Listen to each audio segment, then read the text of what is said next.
Next आज का new topic है थर्मल एक्सपेंशन, जिसको बोलते हैं तापीय प्रसार।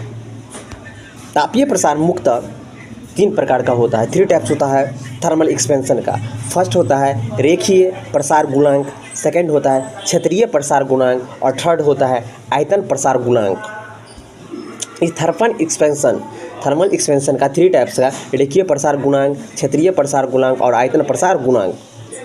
रेखीय प्रसार गुणांक को अल्फा से रिप्रेजेंट किया जाता है या डिनोट किया जाता है, जबकि क्षेत्रीय प्रसार गुणांक को बीटा से डिनोट किया जाता है और आयतन प्रसार गुणांक को गामा से रिप्रेजेंट किया जाता है।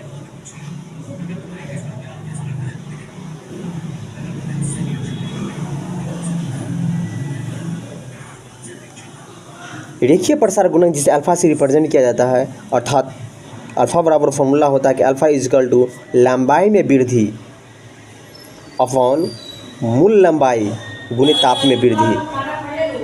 उसी तरह फार्मूला क्षेत्रीय प्रसार गुणांक बीटा इज इक्वल टू होता है कि क्षेत्रफल में वृद्धि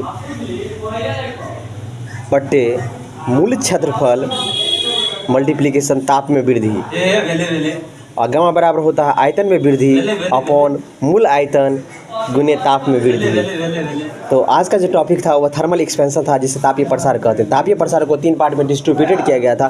फर्स्ट था रेखीय प्रसार गुणांक, सेकंड था क्षेत्रीय प्रसार गुणांक और थर्ड था आयतन प्रसार गुणांक।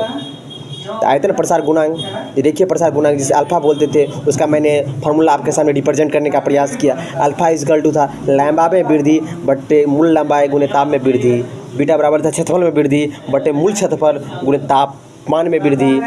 गामा बराबर था आयतन में वृद्धि बट्टे मूल आयतन गुने ताप में वृद्धि।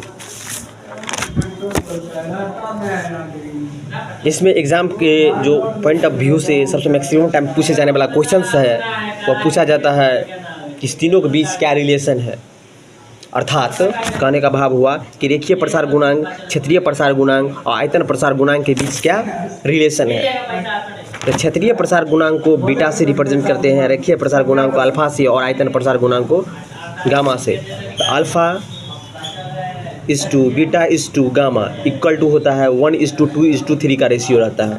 पूछेगा अल्फा बीटा गामा के बीच कैसा है रेशियो, रिश्ता है, कैसा रिलेशनशिप है। तो तीनों का जो रेशियो 1:2:3 का रेशियो होता है। नेक्स्ट है अब लेटेंट हीट, जिसको बोलते हैं गुप्त उष्मा। अर्थात गुप्त उष्मा होती क्या है? नियत ताप पर अर्थात कांस्टेंट टेम्परेचर पर यदि किसी पदार्थ का भौतिक अवस्था बदल जाता है तो उसके लिए आप